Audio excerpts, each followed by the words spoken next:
कल तक जो लोग हमको बीजेपी की बी टीम कहते थे, उन बेईमानी से पूछो कि आज कहां चले गए हैं। नाटे कद का एक आवारा इस गली में भी आके कहता है, अरे वो तो बीजेपी की बी टीम है, हम लोगों ने तो नीतीश जी को बीजेपी से निकाल लिया है। पूछो इन शैतानों को कि आज बीजेपी के गोद में बैठा है, तुम किस आका की पैरवी कर रहे हो। हमें गुमराह नहीं कर सकते। पूरे हिंदुस्तान में वाहिद लीडर है जनाबे बैरिस्टर असदुद्दीन अवैसी साहब, जिन्होंने सीमांचल की बेबसी पर, लाचारी पर न सिर्फ किशनगंज में आकर आपको यह नुक्ता सिखाया कि इन 75 सालों में दिल्ली और पटने में बैठे हुए बेईमानों ने सीमांचल के लोगों से टैक्स वसूल किया, लेकिन सीमांचल के बच्चों को न तो तालीमी इदारा दिया पढ़ने के लिए, न बिलखती बीमार माओं के लिए हॉस्पिटल दिया, न किसानों के खेत में पानी पहुंचाने का कोई प्रोग्राम किया। और लाचार यह इलाका है कि आज परदेश की जिंदगी जाने पर मजबूर है।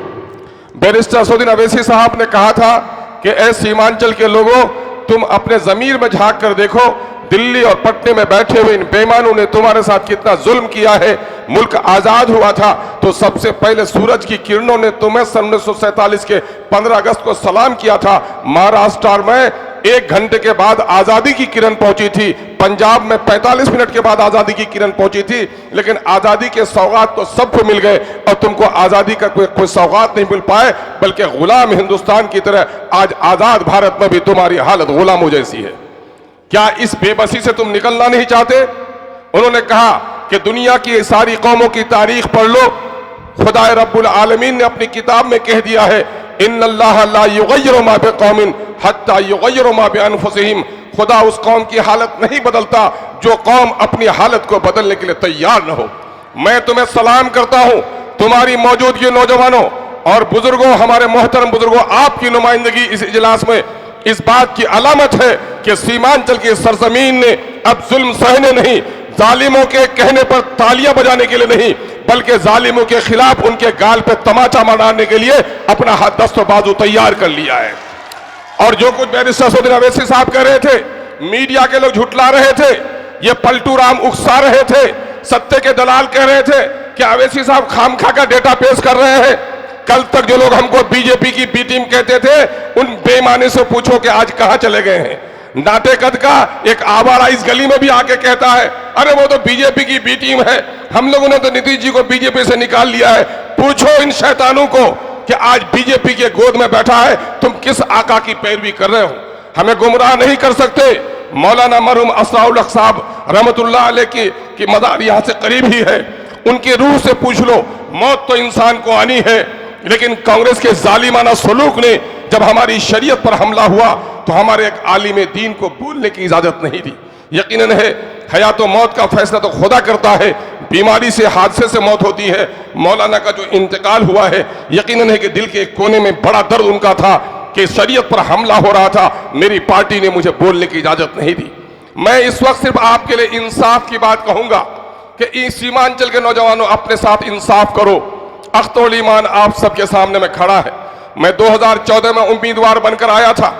आपके गलियों की मुरम्मती, आपके नदियों का कटाव, सैलाब की तबाही, नौजवानों के साथ बदसलूकी, इस इलाके की गुर्बत, अलीगढ़ का मसला हो या मिल्लत के मसाइल हो, उसकी बड़ी मजबूत तर्जुमानी हमने की। जिस वक्त मैं एमपी का इलेक्शन लड़ा और बीजेपी से नीतीश कुमार जी को मैंने अलग करवाने में बड़ा कलीदी रोल अदा किया था, जब मुझे एहसास हुआ कि हमारी लड़ाई में कहीं ऐसा न हो कि कोई फिरका परस्त ताकत यहाँ आ जाए, मैंने अपनी कुर्बानी दे दी और मौलाना मरहूम के जीत को आसान कर दिया। और देखो 19 में मेरा हक पहुंचना चाहिए था, लेकिन आप लोगों का मेरे पास अल्फाज नहीं है किस अल्फाज में शुक्रिया अदा करूं कि आप लोगों ने किशनगंज से मुझे जिता दिया।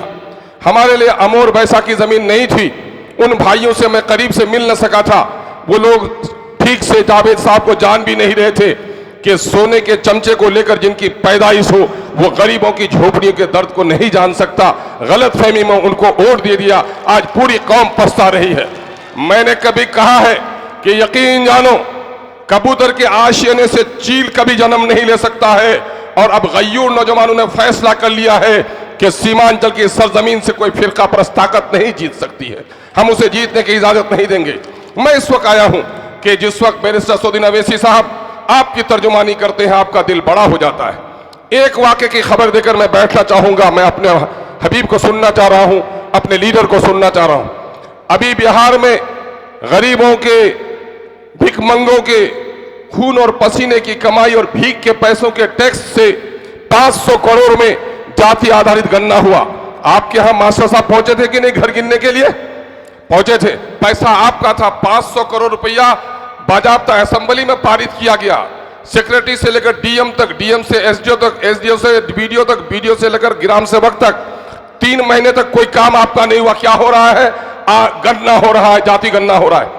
सन 1931 में सबसे पहले गणना हुआ था। आजाद भारत में हुआ गणना जाति का, तो फिर किसी ने बताने नहीं दिया। और नीतीश कुमार जब बीजेपी से अलग हो गया तो गलती से काम कर बैठा और अपने जुर्म की दास्तान खुद अपने हाथ से लिखा। क्या लिखा? बिहार की आबादी 13 करोड़ हो गई है। 13 करोड़ में 20% आबादी हमारे एससी के भाई है। हारी हो, मुसर हो, डोम हो, ये बेचारे भाई, इनकी आबादी है। इनकी आबादी 2 करोड़ 56 लाख है। बिहार में हमारे और आपके खून के पसीने के टैक्स के पैसे से 20,49,370 सरकारी नौकर हैं। उनमें उनकी हिस्सेदारी 4,11,000 होनी थी, लेकिन इन बेईमानों ने उनको सिर्फ 2,91,000 नौकरी लेने दिया। उसके अलावा देख लो, शरीफ लोग हंगामा नहीं करते, शरीफ लोग हंगामा नहीं करते। आप बैठ जाओ अपनी जगह पर। पुलिस के नौजवान बैठ जाओ, बैठ जाएंगे पुलिस के नौजवान। सुनो, अरे जब संजीदगी से तुम सुनोगे, शेर का शिकारी बिच्छू भी काटता है तो उफ नहीं करता है। तुम्हारे दर्द की दास्तान कह रहा हो, तुम इधर उधर घूम रहे हो। सुनो क्या हुआ कि किन बेईमानी कितनी हुई। मैं उन जातियों को, जिन जातियों ने ज्यादा नौकरी ली, मैं उनको बदनाम नहीं करता। ब्राह्मण भाइयों ने अपनी चतुराई दिखाई, उनके लीडरों ने उनकी लड़ाई लड़ी। उनकी आबादी 47 लाख है, नौकरी में हिस्सेदारी उनकी 74,000 होती है। उनको 1,72,000 नौकरी मिली। हमारे भूमिहार भाई तेज है, उनका नेता तेज है, उसने दबाव बनाया। उनकी आबादी 37 लाख है, नौकरी में हिस्सेदारी 58,000 होती है। उन्होंने 1,87,000 नौकरी ली। कितनी ली? 1 गुना या 2 गुना या 3 गुना? 3 गुना नौकरी उसने ली। लेकिन सुन लो, मुसलमानों की आबादी 2 करोड़ 31 लाख, यानी कि 18% मुसलमान। नौकरी में हिस्सेदारी 3,68,000 होती है। तुमको सिर्फ नौकरी मिली 1,73,000। ज्यादा मिली कि कम? कम मिली। कौन है जालिम? ये पटने में बैठे उन बेईमानों से बदला लोगे कि नहीं, जिसने हमारी नौकरी छीनी है? लोगे तो कितनी नौकरी गई तुम्हारी? 1,95,000 नौकरी गई। 1,95,000 सरकारी नौकरी में होते, हमारा भी दारोगा होता, डीएसपी होता, एसपी होता, सेक्रेटरी होता, मेरी नदियों में भी कटाव बन गया होता। मेरे यहां बगैर कसूर के किसी बूढ़े के कमर पर रस्सी नहीं लगती। इन बेईमानों ने हमारी नौकरी छीनी है। और जानते हो सुरजापुरी, तुम्हारी आबादी कितनी? 24.5 लाख, नौकरी में हिस्सेदारी 39,000, नौकरी छीन ली तुम्हारी 15,000। जिन बेईमानों ने 19,000 नौकरी छीनी है, उनसे बदला लोगे कि नहीं लोगे? शेरशाबादी भाई की आबादी हमारी, उनकी आबादी 13 लाख, उनकी नौकरी में हिस्सेदारी होती है 21,000, नौकरी मिली सिर्फ उनको 6,000, 5,500। क्या उनसे बदला लोगे कि नहीं लोगे? अगर बदला लोगे तो तख्त बदल दो, ताज बदल दो। उन जालिमों ने जिसने हमसे नाइंसाफी की है, उनका राज बदल दो। ये कसम खाने के लिए तैयार अगर हो तो तकदीर बदल जाएगी। और कौन है जालिम तुम्हारी नौकरी बर्बाद कर दी? 60 साल की उम्र तक नौकरी मिलती है और 30 साल 32 साल नौकरी करता है। 90 से लेकर अभी तक कितने साल हुए? 34 साल हुए।